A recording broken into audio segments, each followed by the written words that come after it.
I mean, so what? Anyhow, are we live yet or not live yet? We're live now. So everything in the material world is based on the bodily conception of life.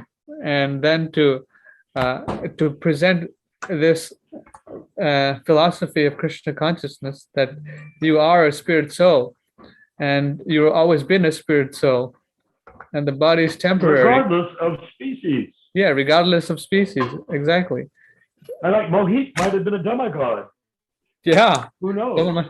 Yeah. So. But this person, he's a great devotee, but he's settling for being Mohit, not realizing maybe he was a demigod. We don't know. We can do a past life regressions and find out, Right. But that's not the most important thing, because no matter, even if you do 200, that's a lot. Even if you did 200 past life regressions, which is possible to do, I've done a number of them myself. How many is that compared to how long we've been in the material universe? Well, it's very small number, right? Yeah, and who knows? The previous kalpa or previous, yugas. Yeah, that also. You mean when we were before we emerged from the body of Vishnu? Yeah. But in bubbles? Yes. Yeah, can you imagine? It's not. I mean, we imagine. Don't know. That's a very good point. Previous kalpa, I love it. Yeah. Imagine cannot even describe it. Yeah. So in that sense, we don't need to overly concern ourselves with Puranas. Yeah. Although I have heard that a Purana can strip the flesh from a cow in 3 minutes after it falls into the Amazon River. Oh no, that's not Puranas, that's piranhas. Sorry about that. Piranha, the fish you're talking about, yes. Yeah, the piranha fish. I'm just kidding around. I wouldn't think that any of us is or has been a piranha. But you can't tell. I mean, maybe somebody was. So if someone is trying to understand Krishna consciousness, and then they have some understanding in, different, like for example, they're a Christian, right? Okay. I've been a Christian my whole life, or whatever, Catholic or something. What is the first thing one comes to understand when they become, or they try to understand Krishna consciousness? What's the distinction here? Well, the distinction is that the soul is not created by God. The soul's part and parcel of God. That is a deal-breaking distinction, wouldn't you say? I mean, they don't even talk about these things. I think this Christian philosophy, or they don't tend to talk about them, but if they're into it, if they're really into the theology, they do talk about it. And I know this for a fact because I've had many friends that were born again Christians, and we talked about it. Oh, and they are able to understand the Krishna conscious perspective or the soul perspective easily, or they have some... No, they don't. They completely chicken out because what I said, well, try this on for science. I said to a born again Christian, Bible Christian guy, he's a dear friend of mine, even to this day, excellent chiropractor, and I said, we consider that the soul is eternal, correct? He said yes. Yes. He had no doubt. He had no hesitation to say that the soul was eternal. Okay. First and point. I said, but you say that the soul is created by God. How can it be created by God if God is eternal? Why is the soul created by God? Is the soul not, a companion of God in being eternal from the beginning of eternality? And I said, well, how does the Christian explain that? Well, they can explain it because they know the body has an existence in this birth, so the soul must also have some kind of creation by God. That's how they're looking at it, because they're but that doesn't answer my question, which is, how do you? That's fine. If the body's created by God, fine. If the soul is created by God, fine. okay. But how does that make the soul eternal? Eternal means no beginning and no end. How it makes it eternal? Because God is eternal. yes, We don't ask when was God created, do we? no. So how do you answer the question? How does the Christian answer this question? If God creates the soul, how can the soul be eternal? Because if he creates the soul, it must be in a certain period of time. Right. Yeah. If God creates the soul, then it must have a beginning and an end. If it's right. Or a beginning, at least. At least a beginning, right? If the soul is eternal, how can it have a end? How can it have a beginning and no end? Yeah. I asked my born-again Christian friends that. You know what they said? What did they looked at me and said, our understanding is that the soul is eternal in one direction only. Then it must have a beginning and an end. If it's so, no, the God creates the soul, right? And from that point onward, it is eternal. And so that doesn't work. It doesn't pass the sniff test. Either it's eternal, past, present, and future, or it's temporal, which means it has a beginning and an end. Please tell me which is it.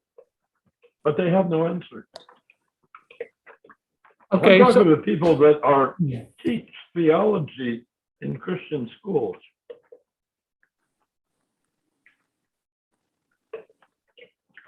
They have no way to answer that question because nobody ever asks it.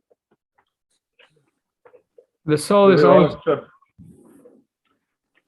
so happy that God created the soul that they don't care how he did it or whether he did it.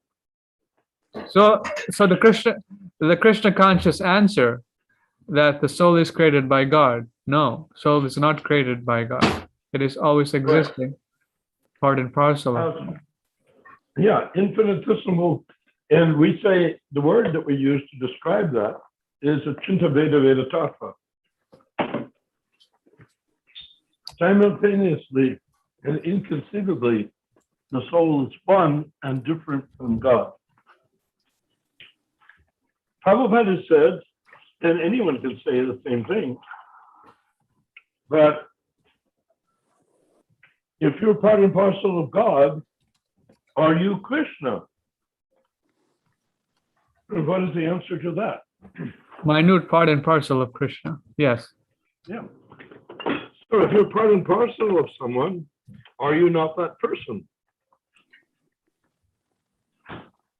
Yes. Are you not? And the answer is yes. You are Krishna. Oh, wow. What am I going to dance with gopis or what? No. You are Krishna, but you're infinitesimal part and parcel of Krishna. There's no part of your real existence that is not Krishna. But because you're infinitesimal, Krishna's infinite, that means there's plenty of room for an infinite number of souls to be part and parcel of him. So if there's tons of room for souls, it's not as though he has to get bigger to have more souls, because infinitesimal, even supposing there's,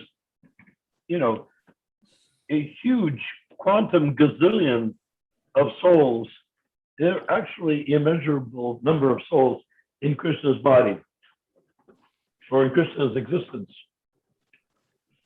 But he's infinite, so accepting a gazillion souls is not a matter of effort on his part. Now, when you ask, okay, if the soul,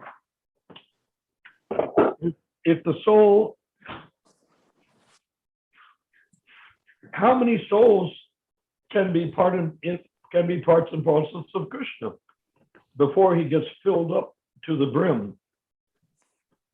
And the answer is,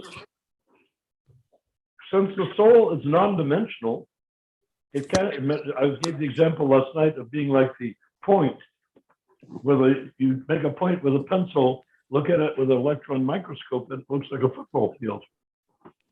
That's not non-dimensional. But when you make the point with a pencil in your math class, it represents the infinite. I mean, the infinitesimal. It isn't in itself infinitesimal. It's huge by compared to infinitesimal. Now, Prabhupada says, and I think in the Gita, the soul is 1/10,000th the tip of the human hair. And I would not hesitate on any day to say that's not accurate. And I think if I said that to Srila Prabhupada, he would say, of course it's not accurate. It's a representation to give people an idea that the soul is extremely small. But the soul at 1/10,000th the tip of a human hair is huge compared to infinitesimal. So when he says it's 1/10,000th the tip of a human hair, it's just to get people thinking in the right direction. It's like asking, how big really is the universal form? Well, you've all seen pictures. Looks pretty big. But no picture can get even close to being as big as the universal form. Because the universal form is universal. So the soul, being infinitesimal, takes up no dimensional space anywhere. Now we may say, well, what about in the material world? In my body, it takes up space. If I sit in a circle with 4 people, it gets crowded.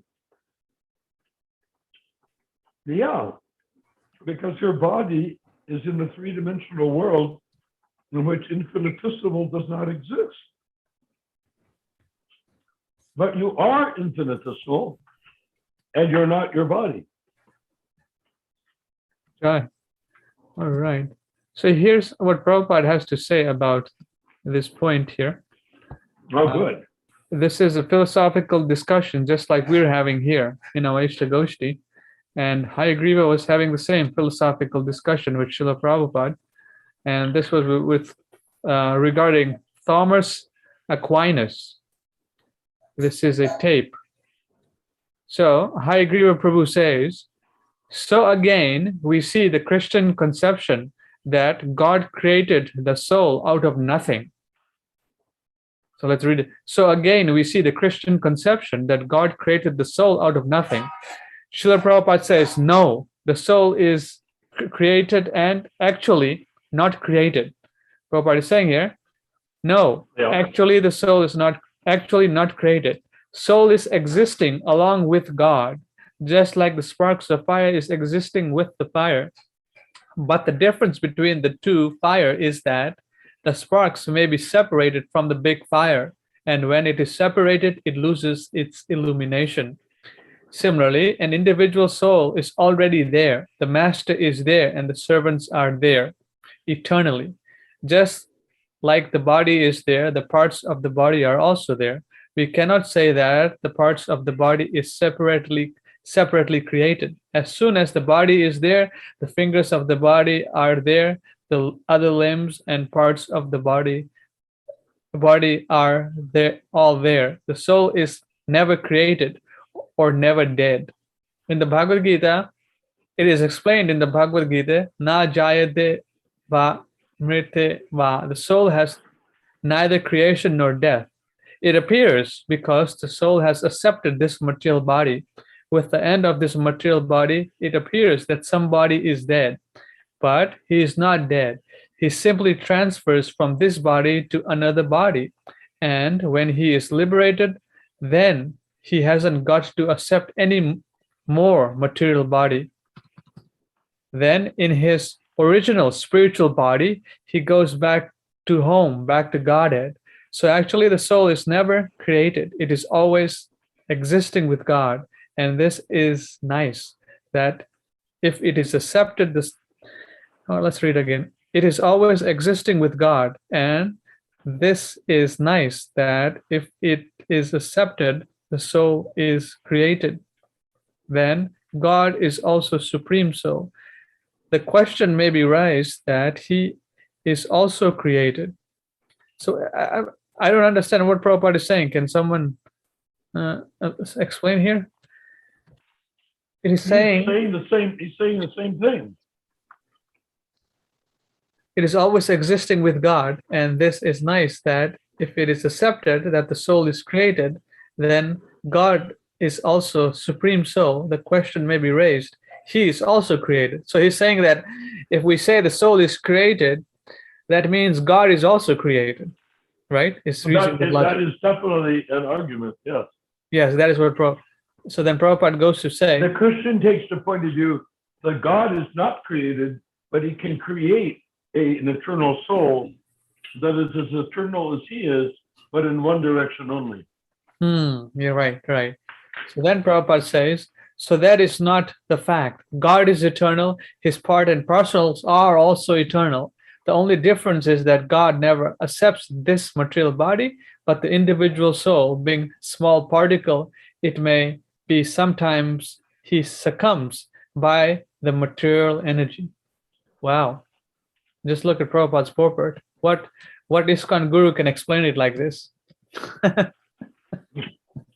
Well, they themselves, ISKCON Gurus, are Kinnisadikari, and because it is Kinnisadikari, without thinking about it or not thinking about it, they are bodily conscious. They believe that they are their body. Okay, so we have Kaushal Prabhu. Choice, because what else would they believe? Yes, Kaushal Prabhu, how you like Prabhupada's erudition here? Hare Krishna Prabhuji, yes. Do you have any doubt? We were talking about these things. Do you have any doubt in what Prabhupada is saying here? Let's discuss. For me, these intense philosophical discussions, sometimes it doesn't catch up with me, because what Jesus Christ primarily teaches is love your neighbor as yourself. So that is our highest agenda. Our highest agenda is not about intricate discussions without soul was created or soul manifested. When did it manifest? Is it part of God, not part of God? It's immaterial. The moment you can love the whole world as your own self, as the Jesus teaches. Okay, that makes a lot of sense, except for one small part. If you love the world as your own self, are we talking the material world or the spiritual world? Everything, material, spiritual, everything that the sense organs bring to you, everything that I simply love, that is Jesus. But if you love the material world, then you will be trapped in the material world, no? Love for what reason? For service. That is what Jesus Christ taught. Never injure anything. Never try to inflict damage upon anything, or never hate anything. But are you saying that you can hurt or damage the soul? No, I am not at all interested in soul. I am only interested in love. That is what primary teaching of Jesus Christ is. Well, love who? Love the material body. If you love the material body, then if your parents die, you got to go hug him and you got to go with them. So what are you actually loving? You're loving the body, or you're loving the soul, or you got to make a distinction here. Yes, loving that person. Loving that person. Who's that person? Who is that person? The body or the spirit? Soul. Yes. See, that person is a manifestation in creation. In the image of the God, even he is created, I am created, everything is created. Not created, Prabhu. Not created. We just made a very distinct philosophical statement here. It is not created. Actually, it is not created. Soul is existing along with God, just like the sparks of fire is existing. Eternal. The soul is eternal. Yes, it's not created. And it is granted that if you are a pure soul, if you are a saintly soul, if you are following in the footsteps of Jesus as a soul, then you will love your neighbor as yourself. Yeah, that's automatic if you understand that. If you understand it. But Yeah. look at the history of Christianity in the last 2,000 years. Has there been any example of loving your neighbor as yourself? Or is there more of examples of brutal killing in the name of Jesus? Yes, I And if understand. so, how do you reconcile that brutal genocides and murders? How do you reconcile that with loving your neighbor as yourself? Yes, just like how we are here now making a distinction between Prabhupada and ISKCON, we can also make a distinction between Christ and the church. We accept the church, we accept the Christ, but we are not so okay with the church, because church is an institution again, which tries to peddle something. Everywhere, whenever this organized religion happens, these problems crop up, right? Even now we are saying, Well, of course. ISKCON has got some problems. But Right. we still have to see the Christians that are loving their neighbor as themselves, have humanity. Oh, indeed. I have seen, like, for example, Mother Teresa here in India. She did phenomenal work in I service don't of. know. Mother Teresa is not my favorite example because she was feeding beef to the vegetarian Hindus in her Indians in her hospital. She did not allow them to be vegetarian. So Well, how yeah. can you slaughter animals and then be loving your neighbors yourself? Oh, yeah, that's one which we find in Christianity about meat eating. Their understanding about it. Okay, that issue I do see there. Yeah. Oh, sure, Prabhu. Can you fix your microphone? Your microphone is very low. We want it louder because this is going on live. This philosophical discussion is going on live. Istagosthi. And you are going to be famous. Ramachandra Prabhu, I just wanted to add So you say something. Mother Teresa. Wait. Yes. Sorry, Well, Prabhu. How is that loving your neighbor as yourself? Is your cow not your neighbor? Indeed, very, very much so. Everything, love has got no boundaries. It has got no bounds. Everything we just see it as our own self. If any other person or a being, anything that is getting injured and is feeling the pain, I can feel the pain. That is love. No, that is nice. That's very saintly. Saint Francis was like that. The birds would land on his shoulders. But my question is, where are this group of people who practice and believe what you're saying? You can say Christian, but if you look up Christianity in the history books, and you even look up Christianity in the Bible, you will find war and torture, murder, burning at the stake, boiling in oil, crucifixion. You'll find so many horrors perpetrated on others in the name of Christ. So how can you say Christian when these atrocities are going on? And if you can find genuine Christians, then why do they tolerate so many atrocities being done in the name of the Prince of Peace? Yes, exactly. That's what I am trying to say. All these devotion-based religions succumb to these issues. Devotion-based religions are a great problem for humanity.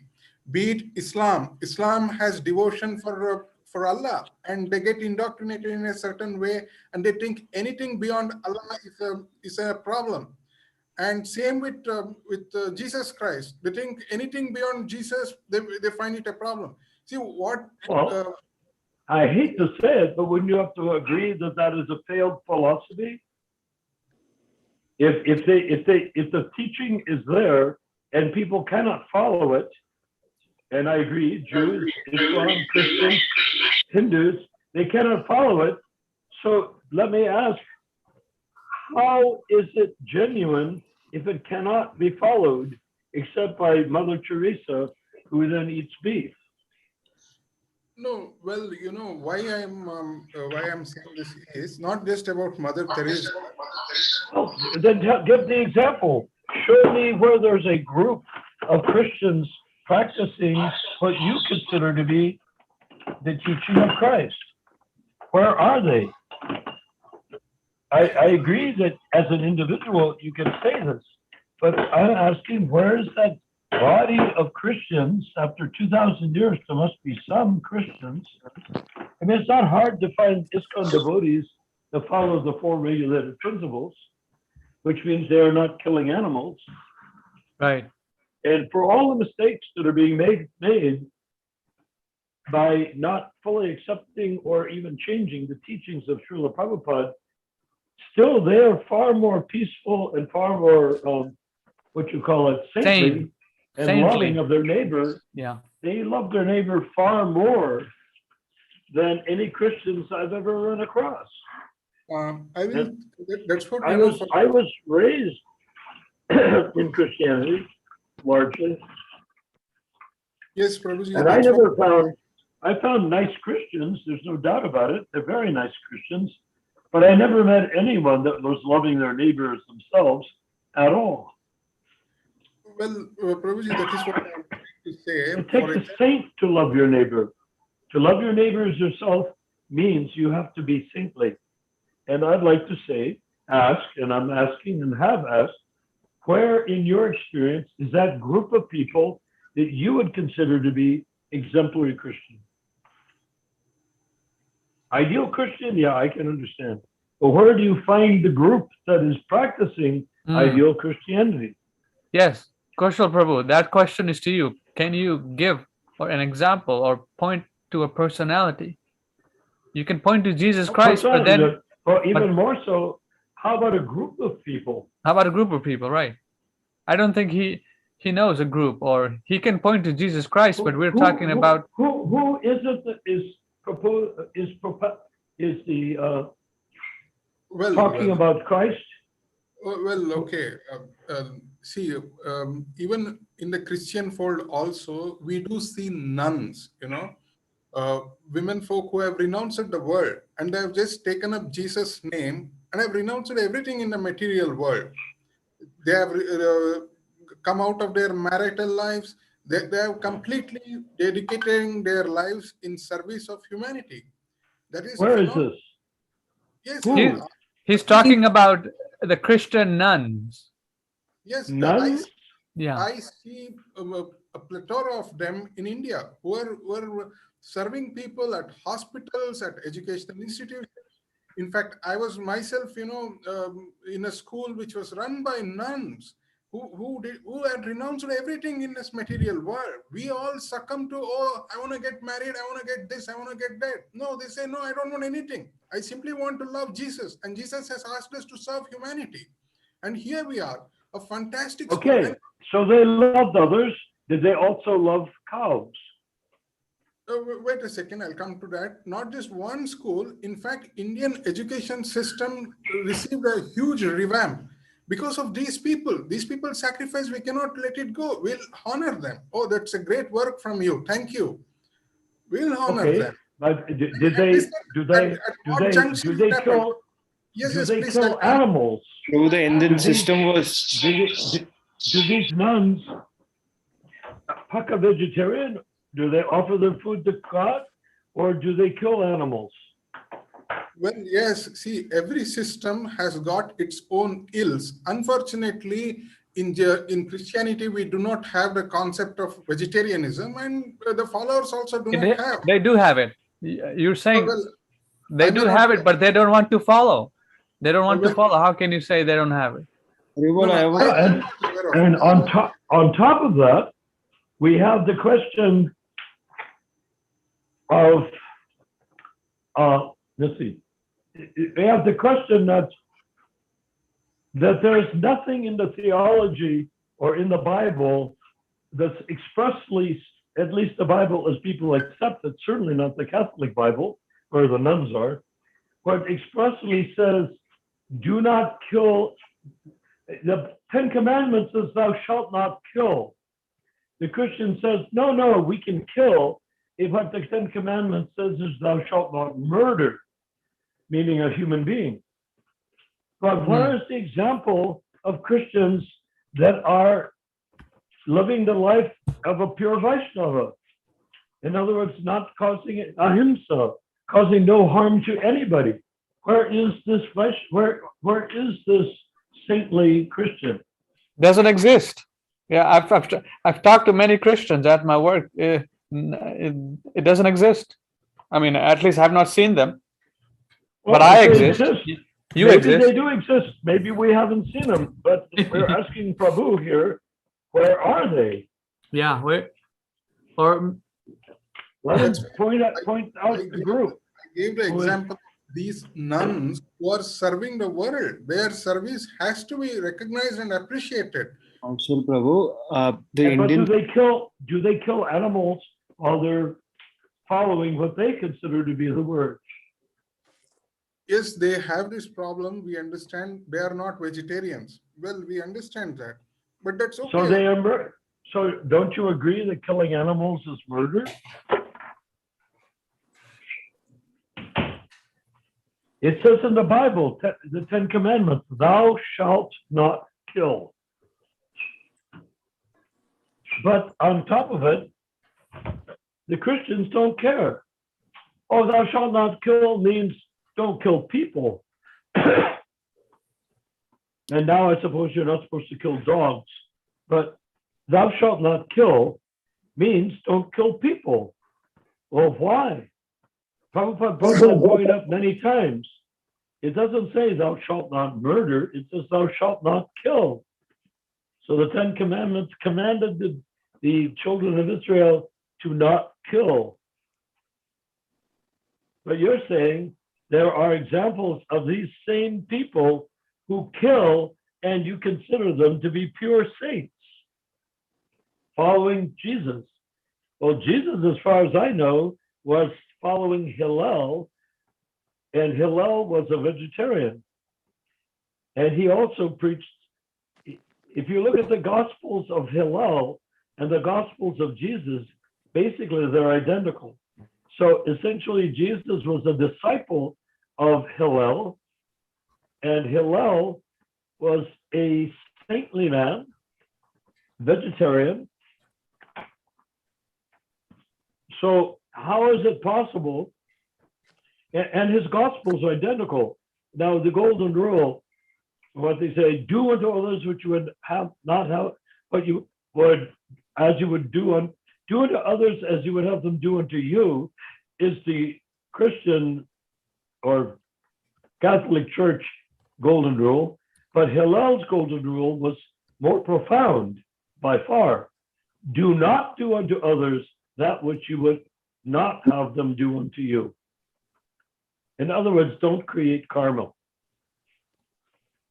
okay, No. so we have a Give request. expensive Christmas gifts. We have a request from who is this? Vinayaka Sharma Prabhu.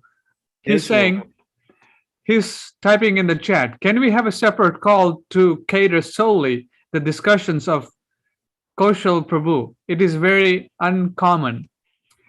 It is very uncomfortable to see someone arguing with so senior and exalted devotees like Narayan Prabhu. Yes, Prabhu, can we have a separate call? So, Well, that's possible and it's nice, but I like to think that in Istagosthi, we don't limit ourselves even to our own spiritual belief. We put ourselves as soul and we welcome anyone who, I look at this gentleman talking about saintly nuns slaughtering cows. I look at him as an equal, as my Prabhu, as my master. Therefore, I feel obliged. I need to answer him. And I understand, why should we talk about this in a circle which is largely vegetarian or entirely vegetarian? And the answer is because everyone is spirit soul, not just vegetarians. Therefore, by the activity of this conversation, it may be that the non-vegetarian will see better I should be vegetarian than to create misery for other living beings like myself by slaughtering them and eating them. Is that okay? But I do yes, offer my respects to the person who wants a separate session. Why? Because this is not our normal topic. Yet, is this person not spirit soul who's discussing these things with us? And if he is spirit soul, which I think we all agree, yes, he is spirit soul. So if he's spirit soul, then why would we not let him express as long as he's open to realizing perhaps another platform that is part and parcel of God? You don't have to slaughter animals. Jai.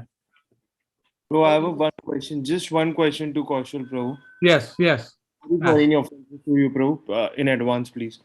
When you say that India was given the education, don't you think the system which we had of education was killed by these guys? And then you say that that was good.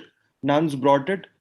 I was taught in a convent school. Otherwise, I would have gone to a Gurukul, right?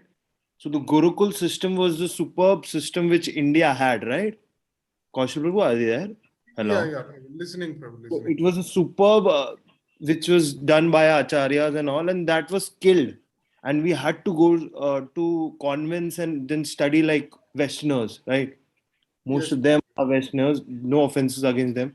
So Gurukul system was there. So how can you say, Prabhu, that the nuns bought the education and they killed our own thing, right? Which we had, our culture and heritage. Yeah. yeah. Please answer. Yeah. First of all, due Well, apologies. didn't the Christians destroy the Gurukula system? That's what he was just saying. Yes. Oh, I didn't catch. Yeah. So if the Christians destroyed Gurukula and then took the people of Sanatana Dharma, who are a sacred part of the Vedic culture created by Lord Krishna and King Yudhisthira 5,000 years ago, and they came and destroyed it, and then they insulted the Indian people by calling them Hindus, and then send them off to Christian school to be taught by meat eaters, beef eaters. So what's the good part? Yes, Prabhu, yes, sir. First of all, due apologies to Vinayak Sharma Prabhuji and Mohit Prabhuji if my words are offensive. I'll just tone down myself a bit. Okay, and now coming. Wait, think bigger. You got to think bigger. Yes, sure, Prabhuji, sure. In fact, why not think universally? Think as though you're part and parcel of God, not as though you are a graduate of a nun-run parochial school. Yes, Prabhuji. Supposing you are part and parcel of God regardless. ISKCON is largely composed of people who are formerly Catholics, for most part, or Christians, a few Jews, a few Muslims, a few Africans, but mostly ISKCON was created out of the very thing that you're saying is so wonderful, the nuns and the parochial school. Yet they let that go so that they could get a higher taste, certainly a higher taste than slaughtered animals. Yes, Prabhuji. Now, answering Mohit Prabhuji, yeah, Prabhuji, I don't think they destroyed anything because we were already on what you call slump. We were already on a downward slide. Why was there a slump? So Britishers did it, right? No, Prabhuji. The Britishers wanted to destroy our culture, right? No, Prabhuji. Before the coming of the British, the Muslims insisted on calling the devoted people of India Hindus. That is an insulting word. In America, it would be like referring to a man of black skin as by the N word. Yes, Negro, like that. You would say it. But we are not saying. We are saying Sanatana Dharma. The Muslims forced. You're talking about the slump. That slump was created by the Muslims and then by the Christians in the form of the British. Yes, Prabhuji. That was. It was not created by the saintly Vaishnavas. Yeah, Yes, Prabhuji, that is what I was trying to say. First, we had the Islamic invasion. So, like probably in the 10th, 11th century that started.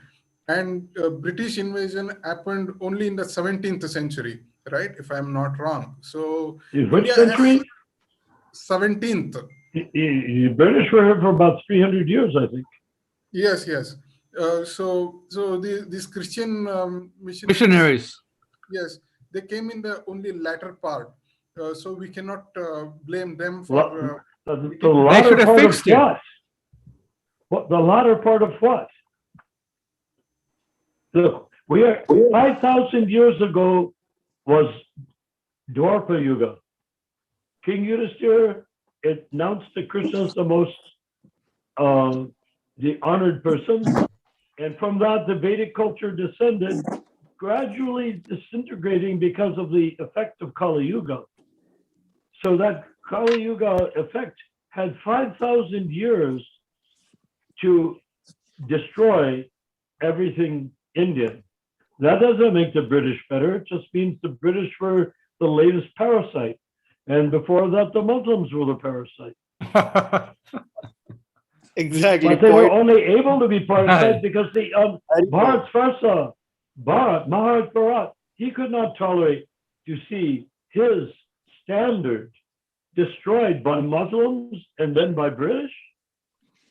But this is supposedly Bharat's Farsa. India is supposedly Bharat's Farsa. So you can see the effect of Kali Yuga disintegrated the structure of religious and spiritual life until the Muslims were able to split off and destroy the Vedic culture, leaving only the kings, but everybody else they call Hindu as an insult. And guess what? The Indian people picked it up and said, oh, now I'm a Hindu, but I'm not a Hindu. It's called Sanatan Dharma. Sanatan Dharma means eternal Dharma. Prabhuji, with due respect, when the Islamic invasion happened on India, what was the condition of India? Were we open to give temple entry to everybody? No. In the time that the Muslims came to India, the Vaishnava kings had become weakened. The Brahmins had become weakened. This is Kali Yuga. It destroys. 500 years ago, Lord Chaitanya came to destroy all religion, not just Christian, but all religion, Jewish religion, Muslim religion, Hindu religion. It came to destroy all the religion. Yeah. And replace it with the Shaktivish avatar known as the Hare Krishna mantra. Right. You don't need a teacher for the Hare Krishna mantra. You don't need a guru for the Hare Krishna mantra. You just need ears to hear it and lips to chant it. And that's it. Doesn't that sound pretty delightful? Haribol, surely, bro. Yes. Haribol. Jai Prabhupada. Haribol. Haribol, Mahaprabhu. Haribol. How been you? I've not seen you in so many days. Uh-huh. Right. We're coming back. So yeah, things are getting right on track. Vinayak Sharma, Kaushal Prabhu said, Vinayak Sharma Prabhuji, you're right. This is not a place for political discussions. This is a place for increasing our devotion towards Krishna. Jai, you got it. But I would like to ask a simple question. How can we increase our devotion to Krishna if we don't deal with his travail, his pain, his understanding, which is less than being part and parcel of Krishna? The Christians teach that you're created by God. We started out with that. We're not created by God. Yeah. We're eternally part and parcel of God. So Right. how can we say this is our religious practice if we ignore this man's pain? Yeah.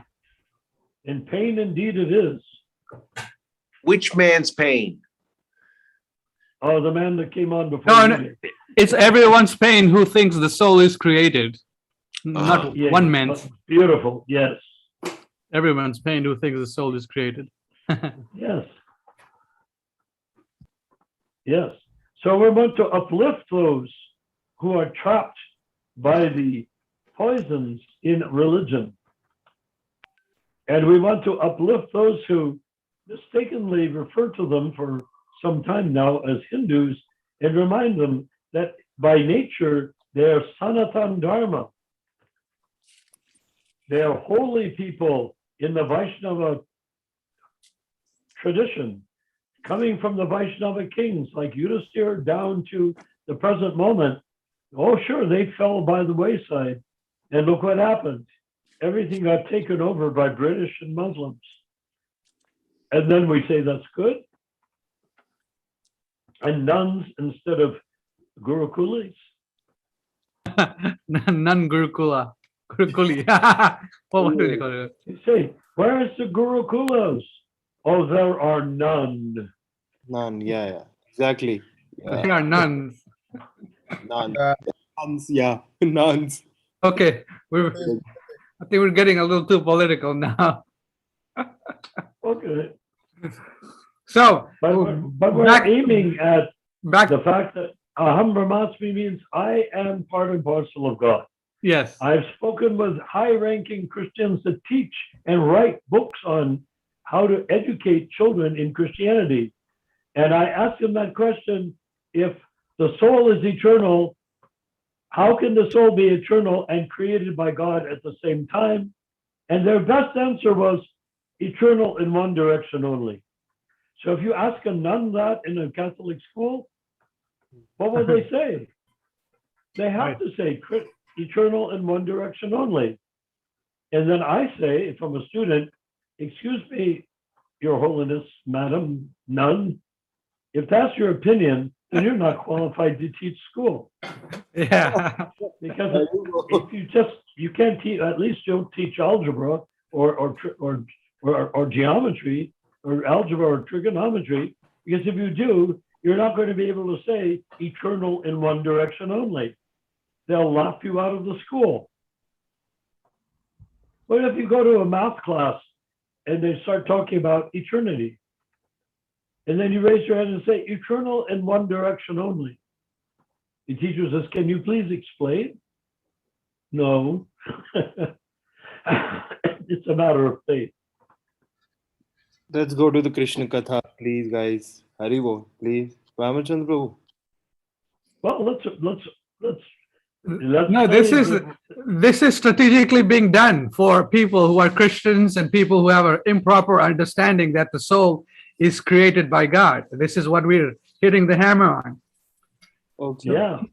So this is all, Vaishnava means anything that brings a person to the lotus feet of Krishna as soul. And Mohit Prabhu, I would recommend, ask Paramatma to give you words.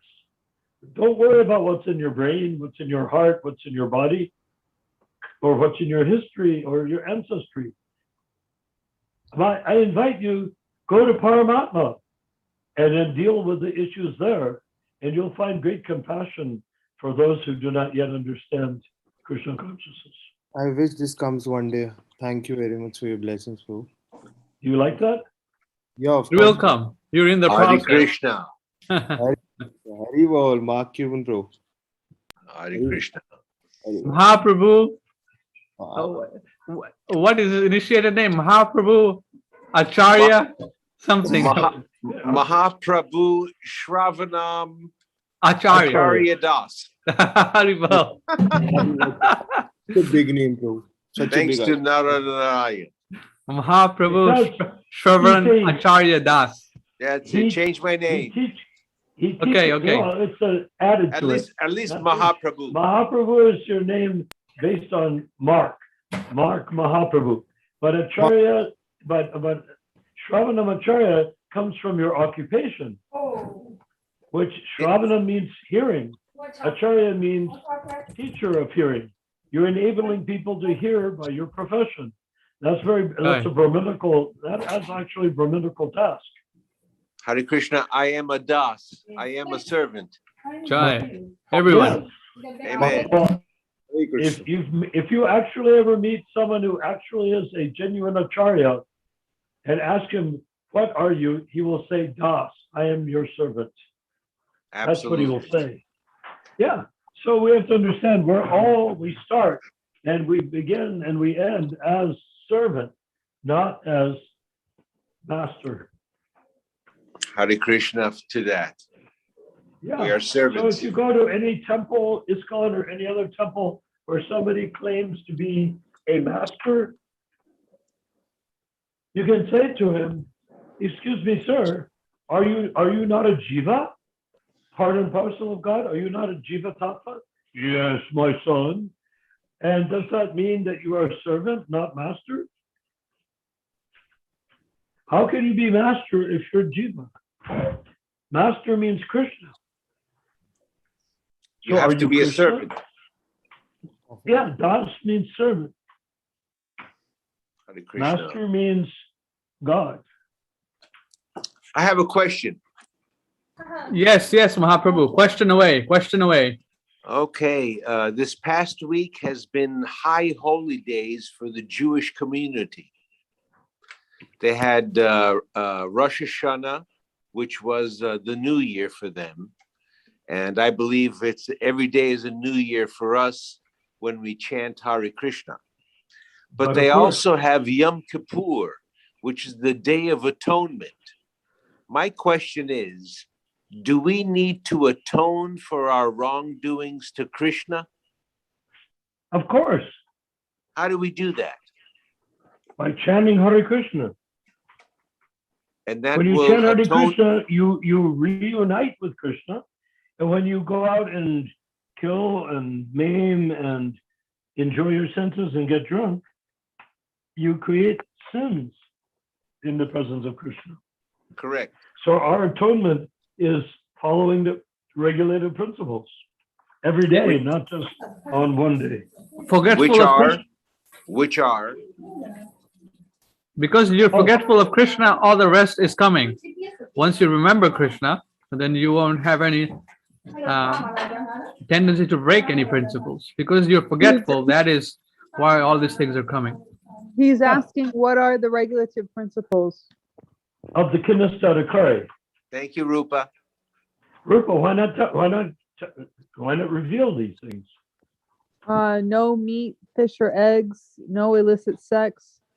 No intoxication. That includes beer, smoking, like all that. And no gambling. Hare Krishna. And that by doing that, that will atone for our sins. Absolutely. Because by observing that, it's very hard to generate sins. Hare Krishna. If you want to be sinless and you don't, if you kill an animal and eat it, you are murdering. If you gamble, you're wasting your karma and throwing it away by gambling money, which means you're poorer, more poor in your next life. If you have illicit sex, you are simply getting yourself entangled with so many people, because any woman you have sex with is essentially your wife, even if it's a prostitute.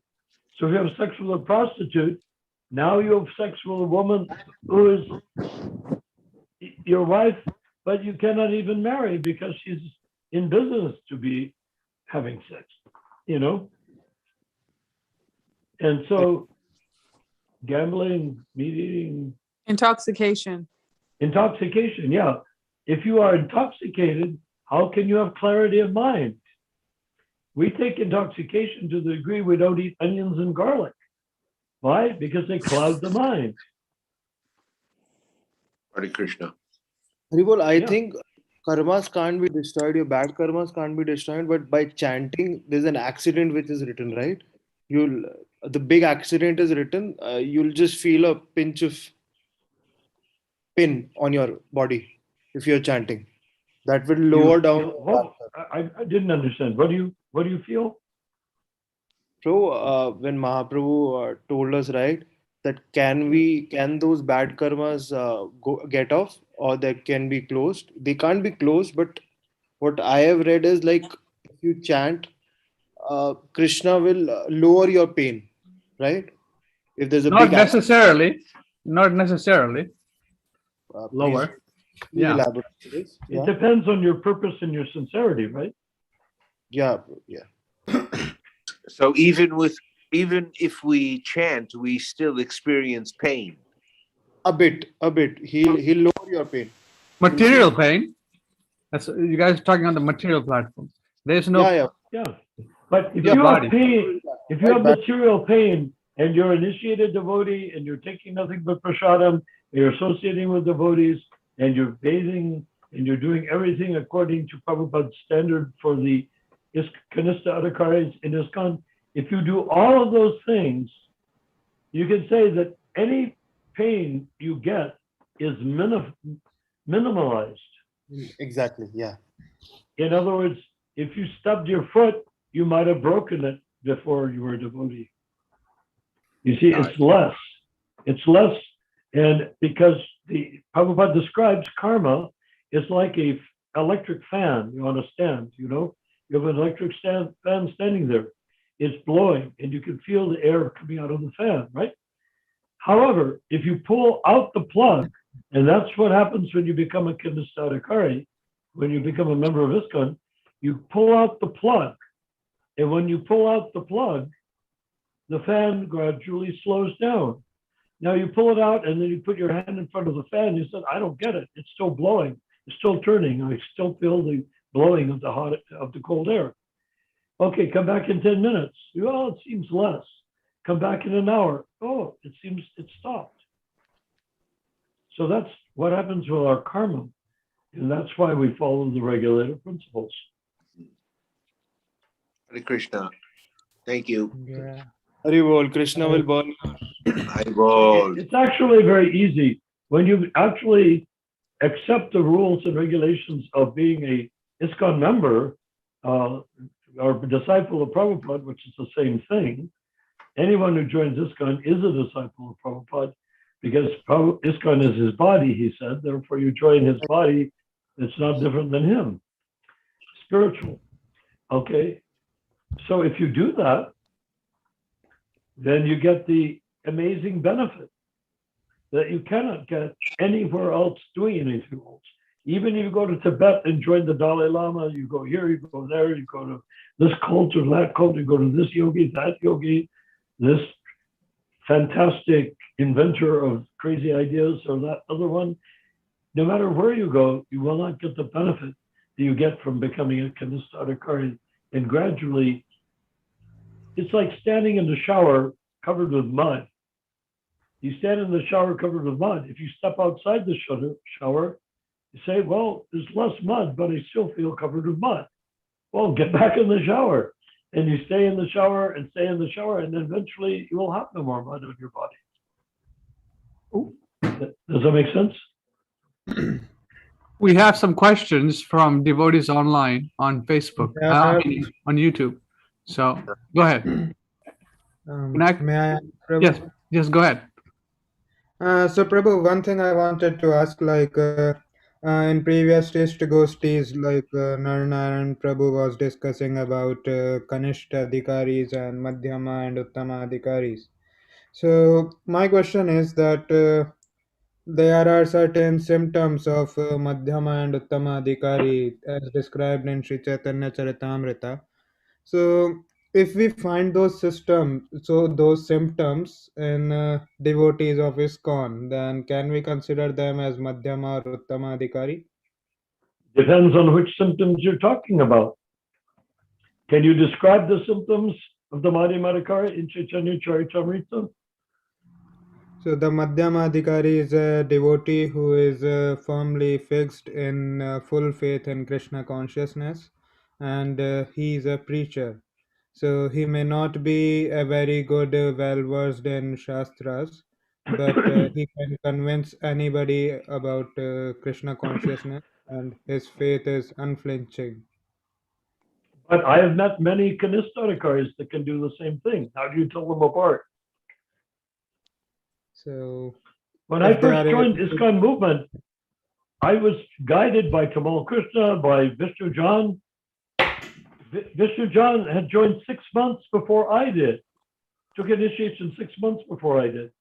Yet he was giving me fantastic instruction. Now, and it's not because he was so advanced, it's just he repeated what he had heard. That's what it took. But did that make him a Kanisadikari or a Madhyamadikari?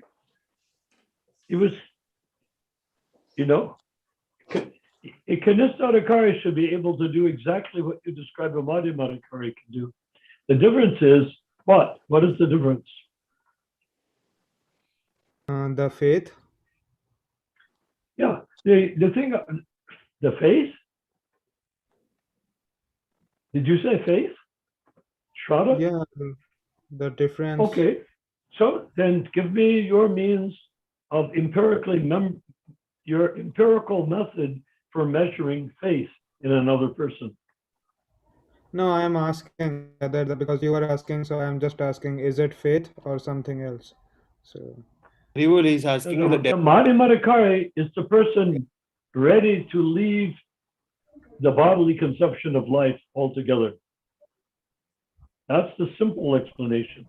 The more complicated explanation is that he's ready to begin to enter into a direct relationship with Krishna, which will end by his becoming fully Krishna conscious in Krishna Loka and in Krishna's presence as the Uttamadikari. Madhyam means medium. Medium means in between. So Kanisadikari is on the low level. Uttamadikari means ultimate, of course. And then the Madhyamadikari is progressing to Uttama. How do we measure it? Supposing I'm a Kanisadikari, how do I measure if a person is a Madhyamadikari? I'll be seeing him through my own eyes. How can I tell? The Madhyamadikari is not a subject of being analyzed. The Madhyamadikari is a person who is giving up his bodily conception and being guided by Paramatma to become a pure devotee of Lord Krishna in his rasa with Krishna.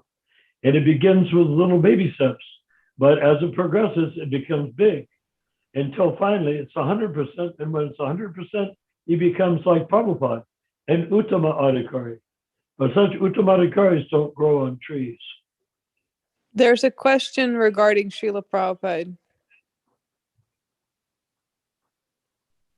Okay, can you answer it? Well, it's a simple question. He asks, did Srila Prabhupada have karma. have karma? Did Prabhupada what? Did Prabhupada have karma? Haribol. Prabhu?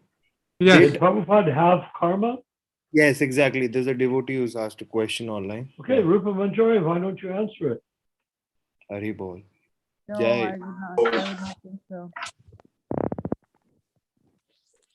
Well, if we accept Prabhupada was an Uttamadikari, then the real question should be, does an Uttamadikari have karma? No, No. not at all. No. If he's an Uttamadikari, if he's not an Uttamadikari, then why is he pretending to be an Uttamadikari? But Prabhupada more than demonstrated that he was an Uttamadikari. Hare Krishna comes straight from Krishna Loka. Right. He brought the holy name here from Krishna Loka. Other people want to pick up Hare Krishna, Hare Krishna, Krishna,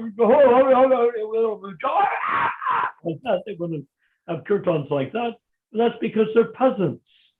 They're Shudras, they're Malachas. They want to have Malacha kirtans using Bollywood musical sources. I've even heard people chanting Hare Krishna mantra as sung by Chinese prostitute actresses from Hong Kong melodies. Wow. Well, I hate to say it, and I blush to even hint at it, but it's according to your taste. They had a taste for Chinese Hong Kong actress prostitutes rather than Narada Muni, rather than Narottam Das Thakur, rather than Prabhupada. You go by your taste.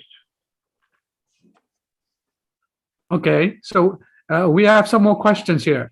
The next one is, did Srila Prabhupada instruct anyone to write more books? So here we go. This is on our YouTube channel. Not at all.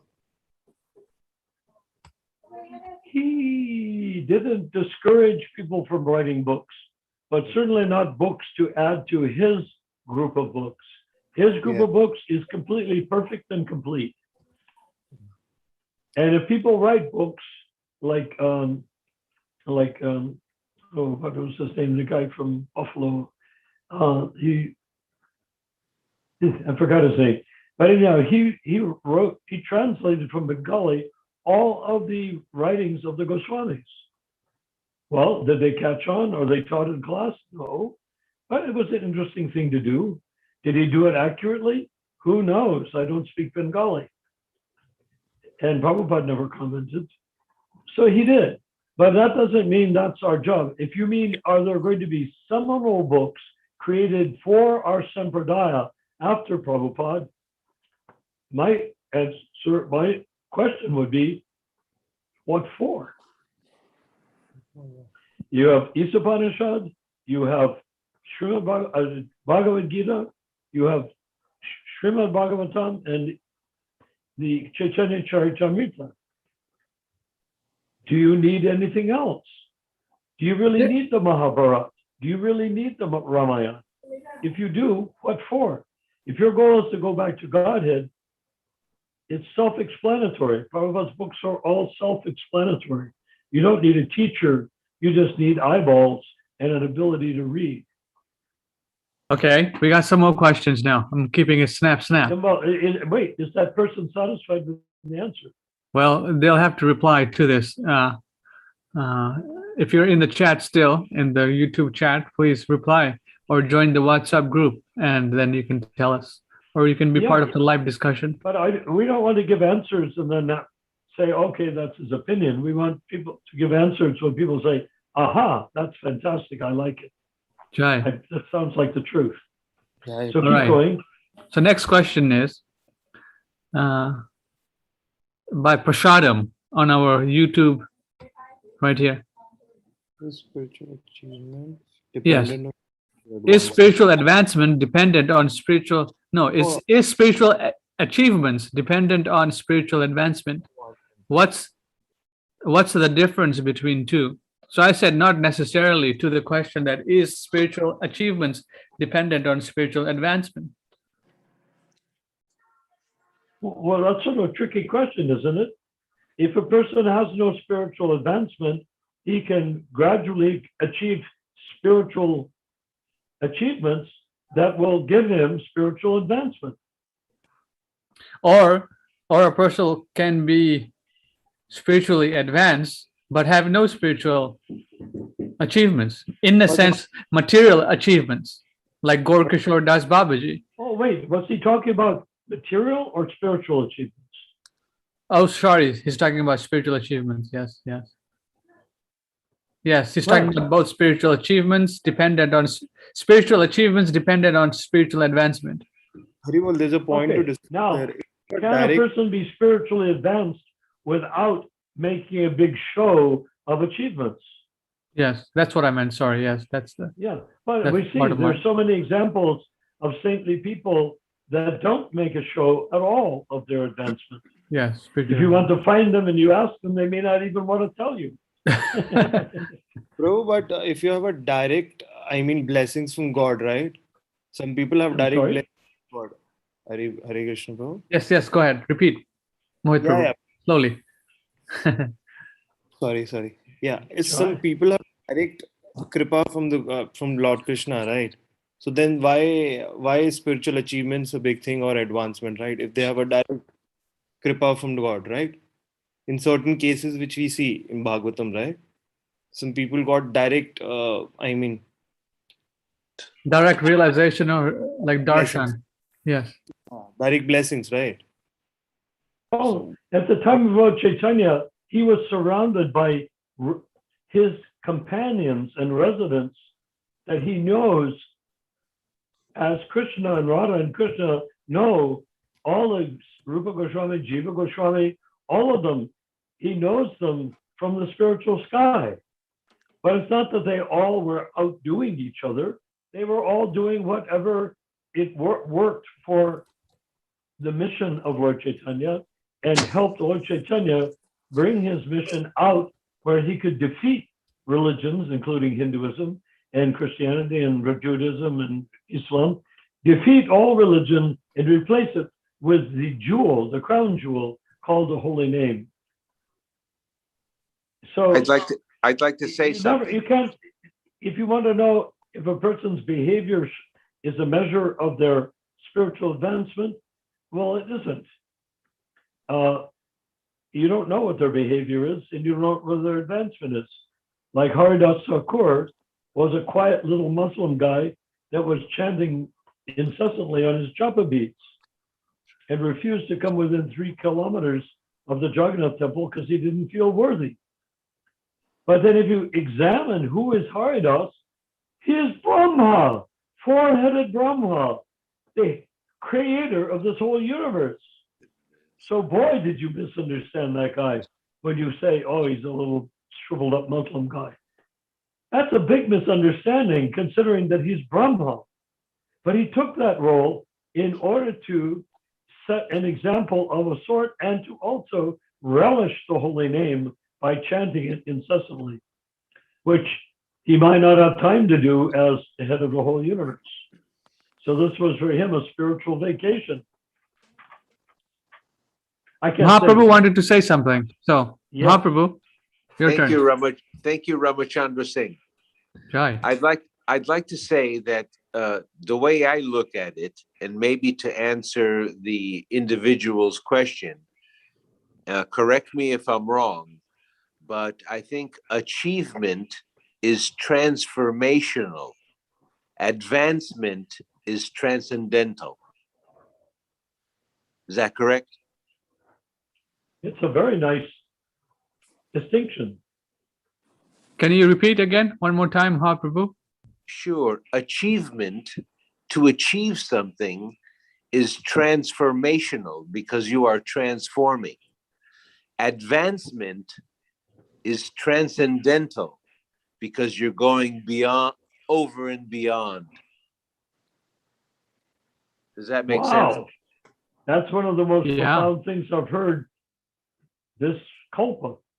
And that is my answer to the question that was raised. Achievement is transformational. Advancement is transcendental. Jai. I would say that is an advanced understanding. How? Now you give an example, Mahaprabhu, in your own life. In my own life, I achieved the possibility to become a hearing specialist, but I transformed in making people hear again. I have my degree, which was an achievement, but to help somebody hear again is transcendental. Hear the transcendental message, then it's transcendental. Shravanam Das. Shravanam Acharya. You got to give them the right knowledge. Then it becomes transcendental. Exactly right. Yeah. Thank you, Prabhu. Excellent. Don't you quote here the Ajamila story, right? How Krishna directly devoted him, right? Go ahead. Mohit Prabhu, narrate the pastime and your point. Philosophical understanding. So Ajamila's point. You talk about Ajamil? Ajamil? Yes. Prabhu. Yes, Mohit. Prabhu, go ahead. So when it comes to spiritual advancement and these words like these fancy words, where Krishna directly helped Ajamila get out of all his bad habits and then processed him towards spiritual. So don't you think, Prabhu, that's a much better if you get Krishna's blessing directly? Then no one can touch you, right? That story of Ajamil is very more complicated than that. Yeah. He was from a very Brahminical family, spiritually advanced. Yes. He came along and saw Shudra and Shudrani having sex in a ditch. Yeah. He became obsessed and he became a sex hound himself. And that went on. And he did not reform at any point in his life. But at the time of death, he called out for his son, who he had named Narayan. At the time of death, the Yamadutas were coming to get him and drag him off to a hellish next life. Jai. But when he cried out Narayan, absolutely not thinking of Vishnu, but when he cried out Narayan, thinking of his son, his own flesh and blood son that came out of sex and whatnot, that he saw in the ditch, he cried out Narayan. The fact that the word Narayan is transcendental was enough for the Narayana Dutas to come and collect him and take him away from the Yamadutas. Power of word. Jai. It's a very tricky story, and my recommendation is don't depend on it for yourself. Okay. Don't live a life of total sin, saying I'll remember the name of what's his name at the time of death. It's not gonna happen, buddy. Yes, bro. Better to become the Kanistadakari and get their pade, one step after another. Jai. Which you're doing. I can tell by your countenance you're making so much advancement. Are you thinking of Paramatma as you speak? Sorry, bro. Prabhu? Please repeat again. Yeah. Please. Are you thinking that Paramatma, please beg, please Paramatma, I'll open my mouth. If I say something, it'll be according to this body of mine, which is not going to last more than another 10,000 years or however long I'm going to live. But if I open my mouth, please speak through my mouth and let me listen to what you're saying to the person I'm speaking to. You become part of the audience by listening to Paramatma instead of being the big shot who says the words. And it's much more fun that way, by the way. Yeah, yes, bro. Exactly. Yeah, you can feel it, can't you? You can feel it, you can sense Jai. it, right? There's some And comments here. when you ask Paramatma, who is asking is the Jiva.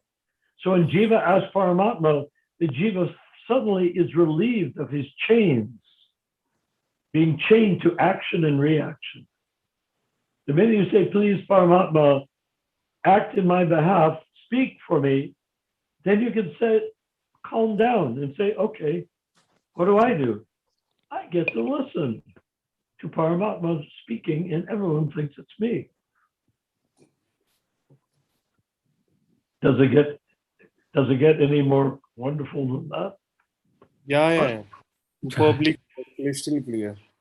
All right. So, moving along, what's next? Any more questions, Mahaprabhu? Any more philosophical points, Istagosthi discussions? Trying to get a lot of ground covered today. I want to compliment everyone, by the way. I want to acknowledge Mohit, you, Rupa Manjari, and everyone, and that gentleman who came on with the Christian. Is he still there? The gentleman who brought on Christianity? Is he still on the call? Yes, he is. 1 second. Can I you hear want me? to thank you for bringing your issues and your questions, even though not everyone found them that they wanted. I did it. I wanted, because I understand that you are eternally part and parcel of God. And if you are, you deserve the best. So he's saying here, Zoom is not being favorable. Thank Narayan Prabhu for answering the Prabhupada karma and books questions. I'm listening. So you see it here? So he's listening on YouTube. So this is our group here. People who are watching online. When you click on the WhatsApp group, you're going to come in this Bhakta Singh's discussion group. And this is where we post our Zoom links. So then in here, you can directly participate. And if you have any further discussions or you want to talk to people directly like Narayan Prabhu, we can put you in contact with them immediately. So come in this group if you have any questions. I will put you in touch with Ramachandra or Rupa Manjari or Mohit. Yes. Prabhu. Yes, anyone here. So please, We're trying to if you democratize this process, not democratize in the ordinary sense of like paid attendance. We're democratized in the sense that everyone is equal in this Istagosthi. So I want everyone to come forward speaking from their heart, meaning from Paramatma, not from the heart, bloody heart in their body, but the heart within the Jiva. So yes, so if you want to join the WhatsApp group, the link is in the description. Just click on that, install WhatsApp, and then, oh, one devotee is coming on. And then you'll be in the group. In the group, you can ask questions and get connected directly to us, and then participate in this iṣṭa-goṣṭhī discussion. And you don't have to be very expert. No one is going to make fun of you. We welcome you. And whether Right. you're a kindergarten student of 5 years old, or if you're a grandfather of 80 years old, we welcome you equally, because Istagosthi Right. means spirit soul, and the 80-year-old man is also eternal soul. The 5-year-old boy is also eternal soul. So we treat you as an equal because you are an equal in Istagosthi. Jai, okay. Daniel Prabhu, Hare Krishna, you're back, huh? Krishna. Jai. Am I muted? Can you hear me? Krishna. Yeah, can you be a little louder? We can't really hear you, please. Go ahead. Haribo. Haribol. Where are you from, Prabhu? Where are you listening from? Where are you? I'm in Chicago, Prabhu. Are you in Chicago? Jai. Yeah, hold on, I'm fixing the mic. All right. Illinois. Here we go. Looks like you're ready for action. You're wearing a helmet. Haribo. Oh, Daniel, Hare Krishna, Prabhu. Nice to see you again. It's you. Die. Haribo. Yes, we can hear you, Prabhu. Where are you from, Prabhu? Where are you listening from? I'm in Chicago. Chicago, Prabhu. Are you in Okay, we're Chicago? getting feedback. I'm listening to myself. You guys hear me? Yes. Yeah. Easily, and we can see you too. Are you in the Chicago temple? Oh, Daniel, Hare Krishna, Prabhu. Nice to see you again. Haribo. Die. Haribo Narayana Mahaprabhu. Haribol. Hare Krishna. Haribol. Yeah. Yeah. Let Paramatma What is this delay? speak. I don't know. I think you Paramatma have speak through something you. playing in the background. Yeah, You yeah. can- It's playing. The time duration is delaying there. Yeah. Tell him to connect again, Prabhu. Can you try to connect again because there's some delay, or do you have another source that is playing the video and you're getting audio in both? Just leave and connect again, Haribol, please. It's better now. We're not hearing it now. Good. Yes. All right. Jai. So please Hare Krishna. introduce yourself, Prabhu. What's that? Please introduce yourself. Where are you from? How you heard about? Prabhu's Bhakta Daniel, Chicago. Met the devotees in Kansas City, Rupanuga Vedic College, 2001.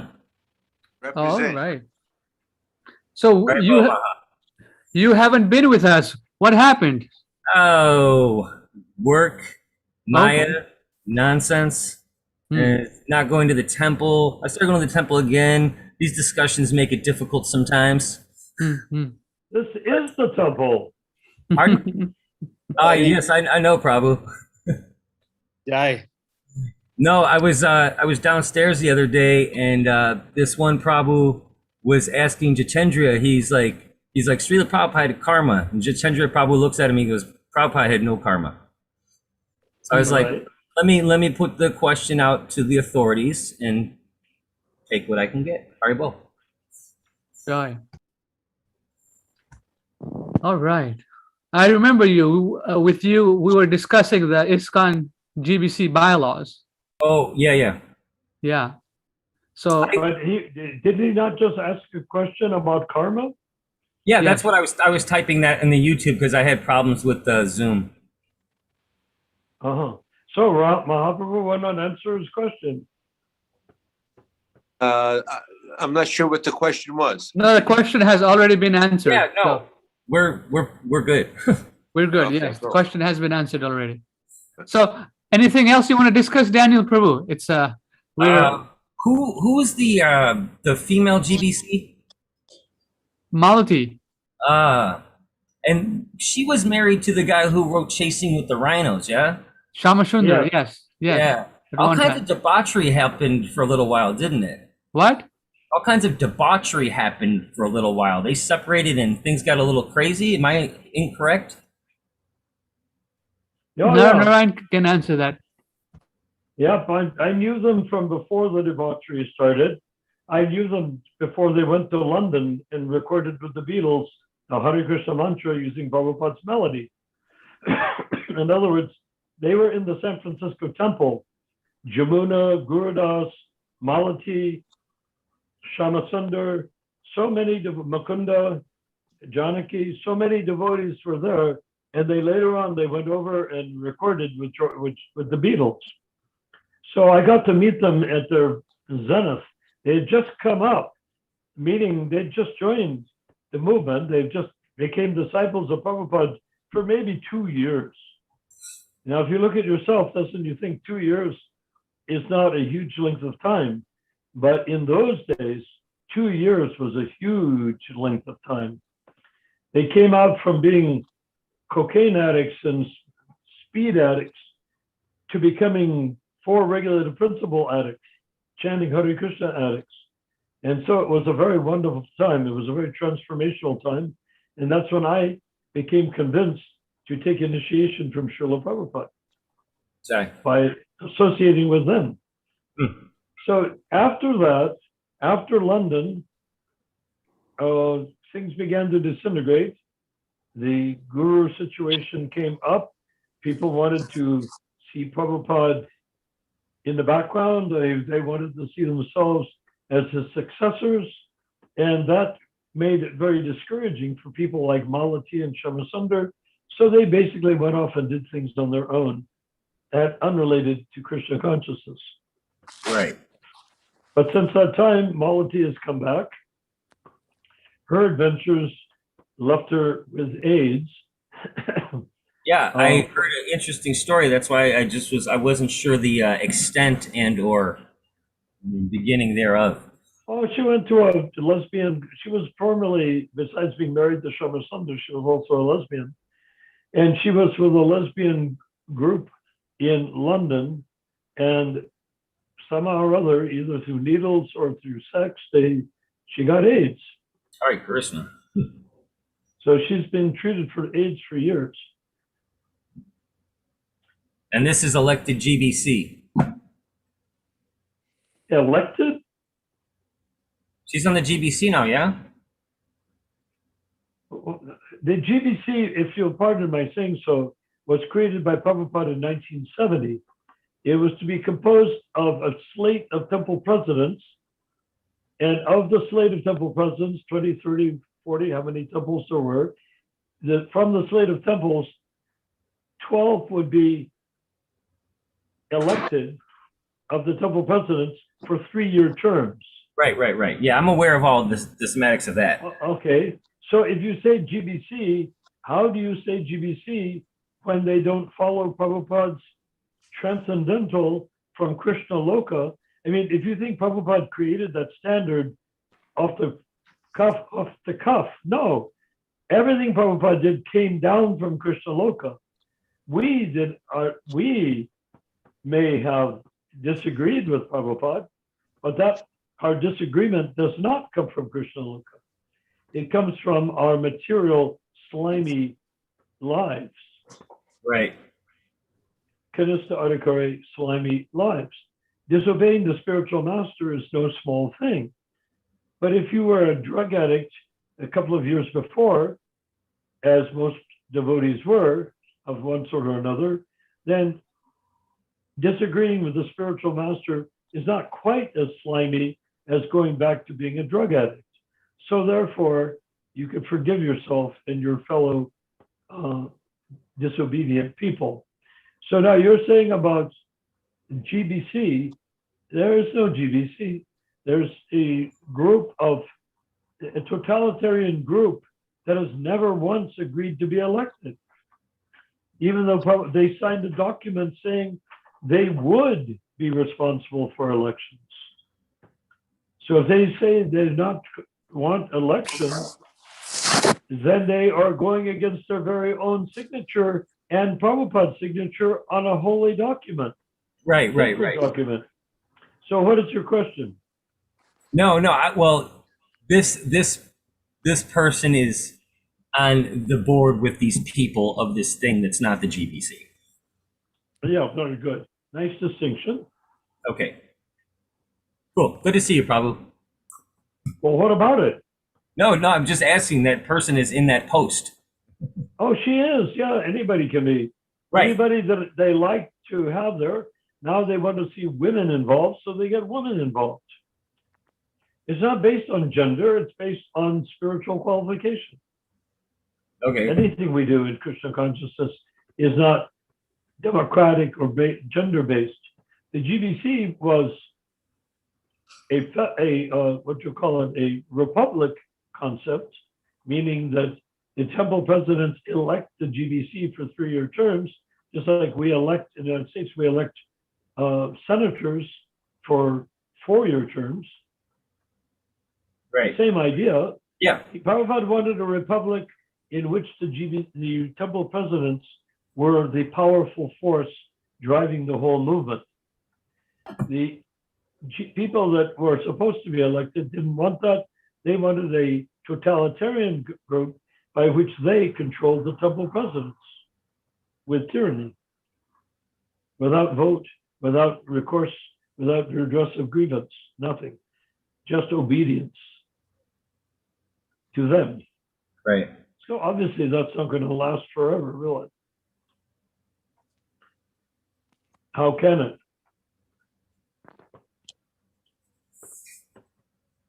No comments. Okay. So what do you want? What then? If that's no comment, then what is your comment on what? Well, no, I was questioning to confirm whether or not that was the background was fact Which background? of Mataji. Malati? Yeah. Okay.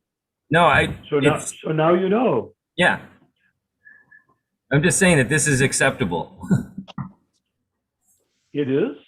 I guess so for them.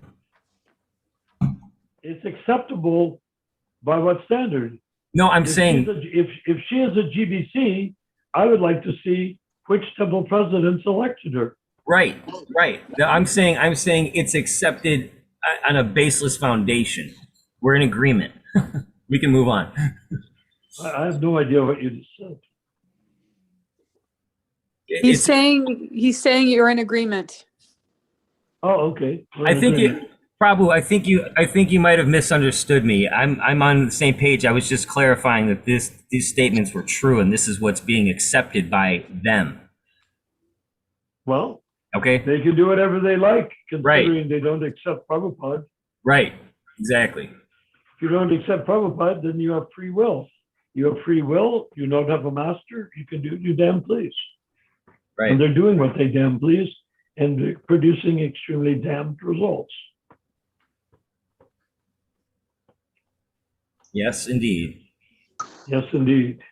And how do they You're in the zone how of do they atone? what? How do they atone? Just follow the right thing. Just do the right thing. It's very simple. There's no atonement required. It's just to say we screwed up. Let's do the right thing. And that's what I'm agreeing with you. Yeah, us. Now the thing is, are you not in the zone of Ramapad? Oh yeah, I haven't seen him. Chandramali was there on Radhastami, but I haven't seen Ramapad Swami. I'm not sure where he is. When I say Ramapad, I mean Ramapad, right? Oh no, I don't. No. So you think it's R-O-M-A? Ramapad? Ramapad Swami? R-A-M-A. It's supposed to be. Oh. That's his initiated name. But they made a mistake. And they spelled it R-O-M. It's R-O everywhere I see it. Because he believes Krishna consciousness to be run on the model of the Catholic Church. So he's a Catholic. So he goes by Ramapad, like Rome, Italy. Roman. Well, Prabhupada gave him a right name, all right. Ramapad. So anyhow, he could accept the name Ramapad if he was a disciple of Prabhupada, Hare Krishna. Jai. because that's what Prabhupada named him. But he doesn't want it.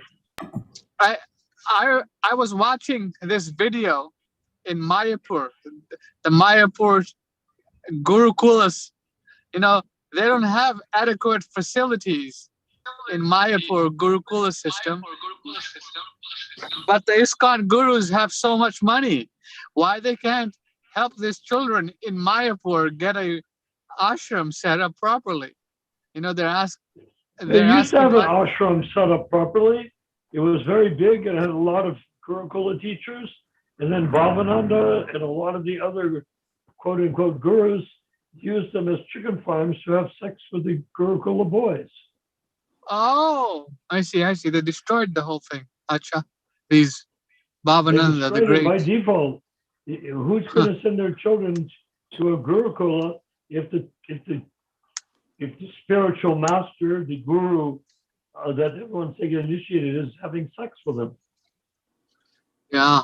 I mean, once these activities occur, in a movement, it's very hard to recover from it. Don't you think? I mean, I would say it's impossible. If you take a boy, put him in a Gurukula, and then have sex with him, you've taken the one thing that a Brahmin has that is valuable, right? His chastity.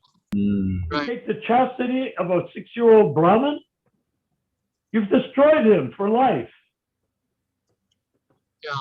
But they did it on purpose.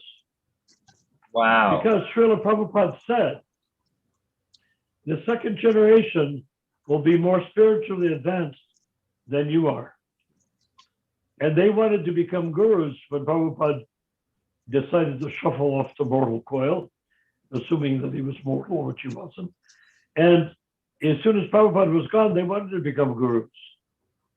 So they just made sure that all the persons that could have grown up to be more spiritually advanced than they were sexually destroyed and lost their chastity and became useless. Or they can still be devotees, they can still give themselves spiritual names, they can get married to each other, they can have children and give them spiritual names. But in terms of being the spiritual force that Prabhupada envisioned, no, they can't. They were destroyed by it.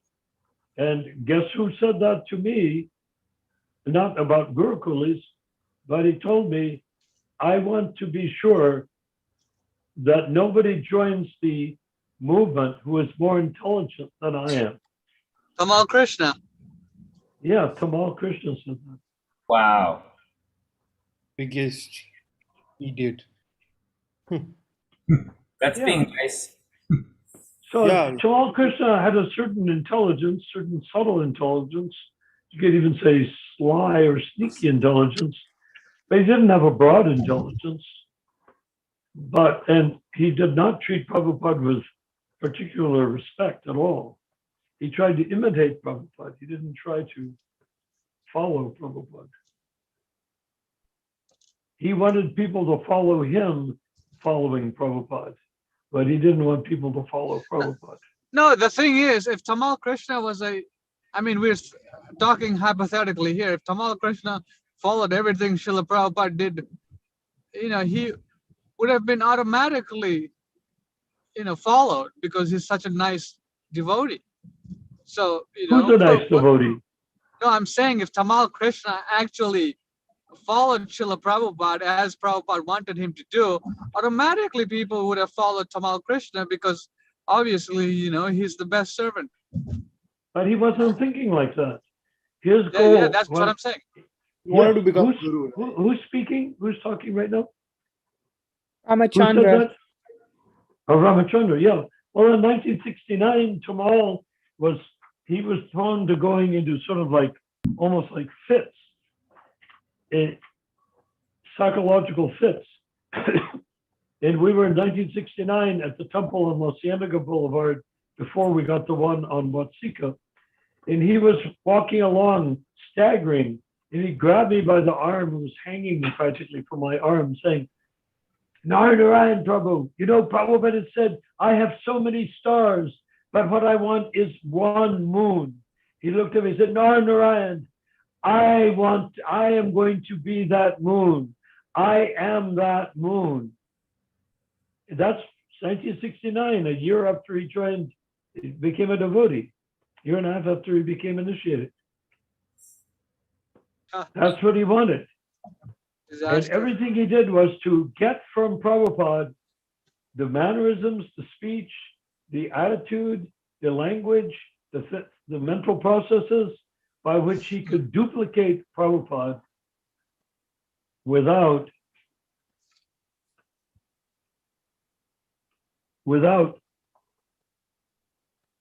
what's going on here? That he could duplicate Prabhupada without actually becoming the disciple of Prabhupada. He didn't want to be disciple, he wanted to be a replica. And that's different. How can there be a replica of the pure devotee?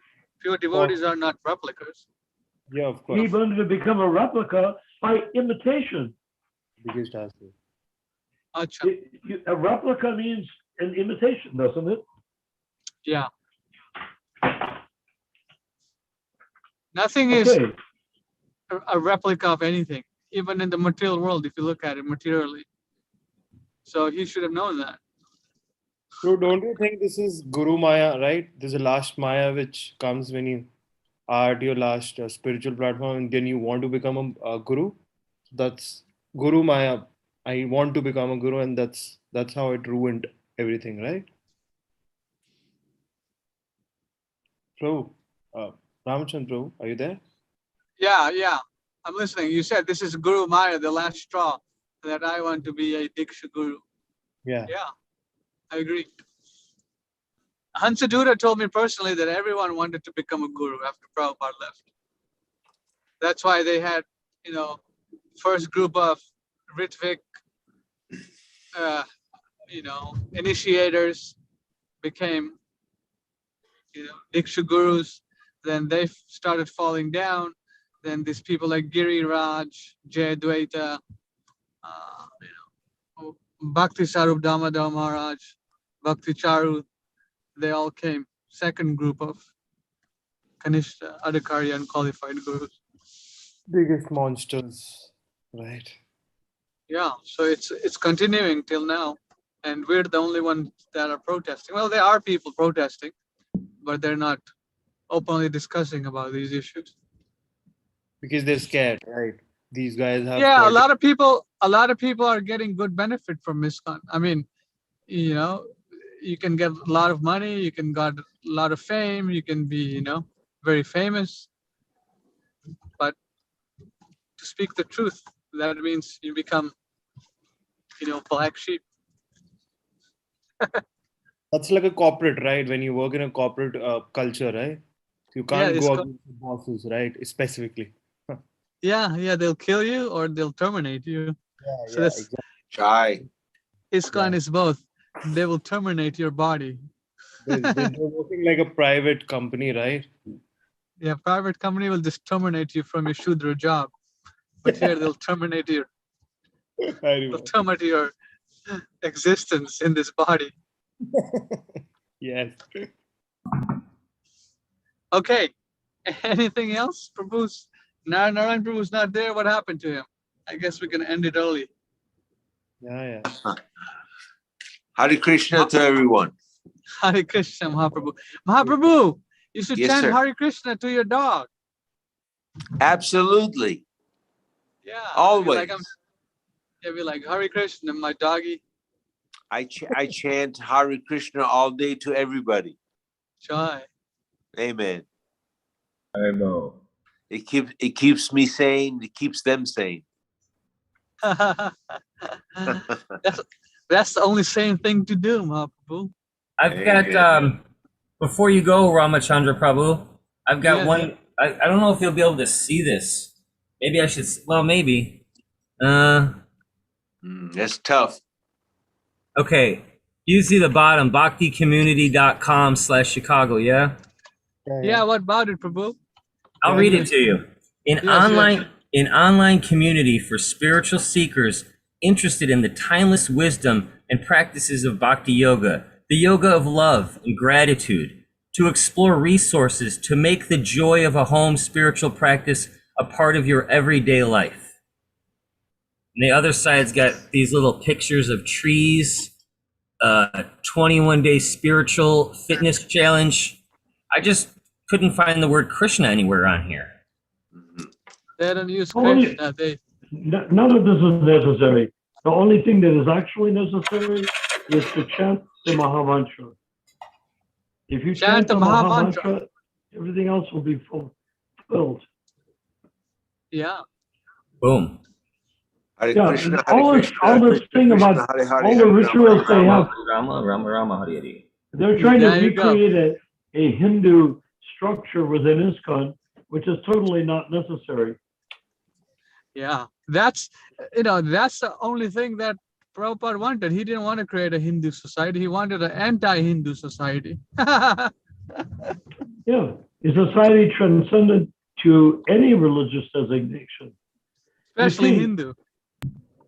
No, it's especially Christian, especially Jewish, especially Jain, especially. No, the reason why I said that is because Srila Prabhupada tried very hard to preach in India, and the so-called Hindus were not very receptive. But when he came to America, Yeah, because took- the so-called Hindus looked at Lord Chaitanya as being one of those odd little add-on Shaktavish avatars that come Yes. along to create a splash in Bengal. They didn't see Lord Chaitanya as the Yuga avatar. That's our job. yes, We that's accepted our Lord job. Chaitanya. We accepted initiation from Lord Chaitanya through Prabhupada. So then we should preach to people. Do you need a guru? You have one. His name is Lord Chaitanya. You can accept him through Prabhupada by reading his books. Just read Prabhupada's books. That's initiation. Why do you Hare need Krishna. some formal thing to make you into a law-abiding Hindu? You don't need it. You don't need it. We don't need any religion. You realize all religious rituals are designed to bring you to the promise, the whisper of, the hint of pure devotional service. And if you go to a church, they'll say, "Oh, through the Pope, through the priest, you're sacrament, through the communion, you're going to get the Holy Spirit." Well, we give the Holy Spirit away for free. Hare Krishna, Hare Krishna, Krishna Krishna, Hare Hare, Hare Ram, Hare Ram, Ram Ram, Hare Hare. You don't have to go to communion. You don't have to put money in the collection plate. You don't have to have a pope. You don't have to have anybody. All you need is the holy name. Joy. And if you don't know why you're chanting, read Prabhupada's books. You'll very Joy. quickly find out if you don't let somebody read them to you. Read them yourself. Question, talk to people about it. That's called Istagosthi. Come on Zoom. We're here for you. Anyone Oh who's yeah, watching. come on Zoom. You will never be the same again. That's We right. promise you that. Hare Well, he's Krishna. just becoming a Paramahansa here. No, bro. Very Hare fun. Krishna. There's a difference. I need to get one The of way those you look now, scarves. the way you looked before, there's no comparison. Thank you very Jai much. Mahaprabhu. And Daniel, what is your background of Czechoslovakian? We spoke on this a while back. Polish, because there's a Polish. town. There's a town in Poland called Grabek or Gravik. But I had a Czech Canadian guy tell me one time. He goes, "Your surname that's Czech," and I was like, "Okay." Well, all those languages are mixed together in Europe, you know. Yeah. I've read, occasionally I read bits of archaeological history about how this group and that group, they were all, the Greeks would make a colony in the middle of Mesopotamia, and Mesopotamia would take over this bunch of countries. They all sort of became integrated while retaining their individuality at the same time. So it's very impossible to tell these things, Well, now he understands his part and parcel of Krishna, so he doesn't need anything Yeah, else. so our bodily origin is no longer of any importance. It doesn't matter what is our race, or you don't have to be from an Italian to be a Catholic sort of thing. You don't need to be a Catholic to find God. You can just chant the holy name of Krishna, and you will attain everything that every religion has ever tried to teach in the history of religion. So that's why Lord Chaitanya, I will say, I decree, I make it a broad statement, a decree. Lord Chaitanya came to eliminate religion from the face of the earth. Do we have a soul? Whoever belongs to a religion can let go of it and say, thank God I'm no longer being contaminated by this religion. Do we have a soul? Do we have a soul? Nobody knows the answer to that one. Can you hear me now, Narayan? Yes. Do we have a soul? Do we have a soul? Yes. No, you have a soul and I have a soul, but we do not share any soul. We share being part and parcel of Krishna. We are the soul. Yes. No, you are. You can only say I am the soul. You can't say we. Why not? That's my body. Because there's only individuals in existence. There's what is we comprised of? I thought the soul keeps us all together. Krishna keeps us all together. That's the soul. Super soul. Yeah. Super soul, or the Krishna, the Supreme Personality of Godhead, contains each and every one of us individually, not as a group. Daniel Prabhu ki jai. Yeah. The jiva is never in a group of jivas. A jiva can associate with jivas one-on-one, but there's no such thing as a group of jivas.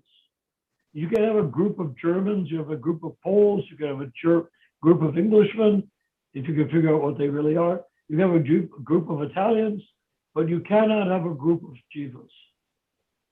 Because they don't have common character. Each jiva is a complete individual. There's no question of shared characteristics. The only shared characteristics we have is Krishna. Yeah, but we share the same source. Yes. That's what he said. That's what he said. We share Krishna. Like this. Krishna's the But top. you can't say This is we. you. This boom. You and I share the same source. We share nothing. I don't share anything with you. No. I wish I did. That gives you a power. That gives you more Sorry, power Krishna. than you've ever had before. The word we is a destructive concept. Oh my God. Mahaprabhu. Mummy. Humor. You're an individual. You don't need we. You need the strength of numbers. I just thought we were all connected to the same source, the same jiva. It's the same soul. I and you are connected to the same source. We are individually connected to the same source. But when we say we, it creates a sense of physical body. Yeah. Or We're mental or psychological body. There's no such thing as we. There's only Krishna the individual, you as the individual. If you're in Krishna Loka, do you think we? Krishna is we? No, there's Krishna and there's you. And you're in your rasa with Krishna. That's not we. That is you and Krishna, two individuals, the Supreme Being and the Eternal Servitor. Okay, we've got 3 minutes to go, guys. Hey. Boss is always right. Chronometer lady. Someone's got to do it. She's It's the one thing to chronometer, say Rupa. we. Love it. If you're a devotee in a temple, you can say we because you're referring to people that believe that they're their bodies. Yeah, Anybody in a we're gonna temple go wash thinks- some pots. Yeah, but that's just we physically, meaning physical body. Exactly. But if you're going to talk in Istagosthi, you can't say we. And please don't. It is Being on the level of I am spirit saying soul. we in Istagosthi essentially is backtracking. Special Okay? warning to Mahaprabhu. Please don't do it. Mahaprabhu is pulling all this. I'm a tough customer. I was born with Moon and Virgo. I'm not easy to counteract. Can we put a you can defeat me, but not by saying we. No. No one can defeat you. Yes. Never. Why not? Why not? I mean, they tried at Rath Yatra 2021, but they all ran away. So they ran away. Yeah, well, if they want to defeat me, then first they have to know who I am, and they have to know who they are. so they were not able to defeat you. So let's cut to the chase. Yeah. You know, when a fox grabs a rabbit, it's not we. It's the fox and the rabbit. Forget the we. There's no we. If there's a we, then there's a fight between foxes over the rabbit. So why do we want we? When you're starving to death and you need a grain of, just a little pinch of something to eat, are you thinking about we at that time? the we is upside down, it's me. Yeah. Yeah, That's right. That's great. That's pretty cool. That's fantastic. We upside down is me. Yeah. You That's think about me. wow. Now, if you're a mother and you have a child, you think about me, but then you want to share what you have with your child, who is not you, but is someone else. So even if there's one morsel of food, you might give it half to your child, half to yourself. Why do you give it to yourself and not all to your child?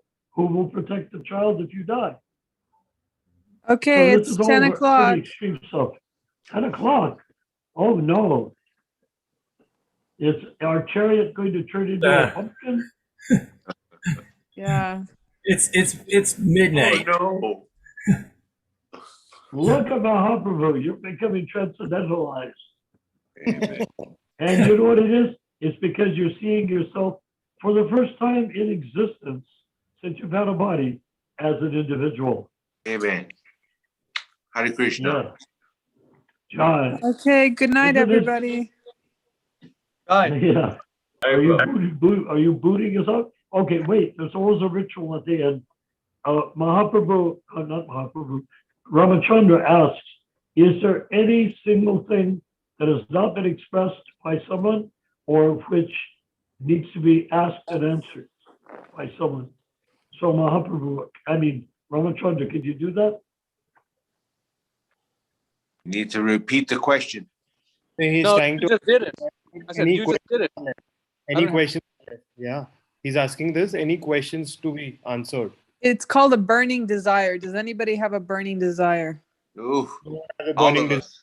except you sleeping, going for sleep. Please go. Is Ramachandra still on the call? Yeah, I'm still here. I'm listening. Okay, so why not ask?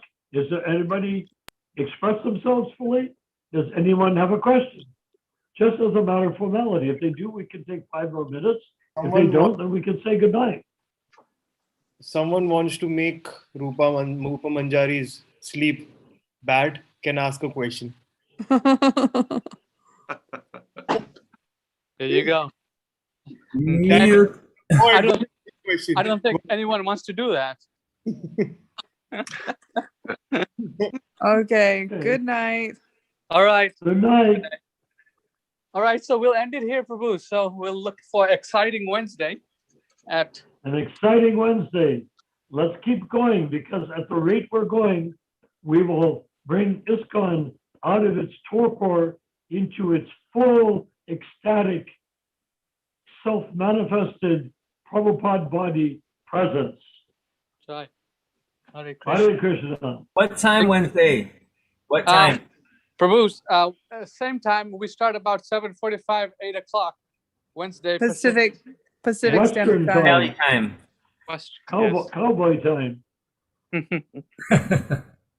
Jai Prabhu. Dandavat Pranam to you. Hare Krishna. Okay. Hare Krishna. Well, Peace, brothers. Peace.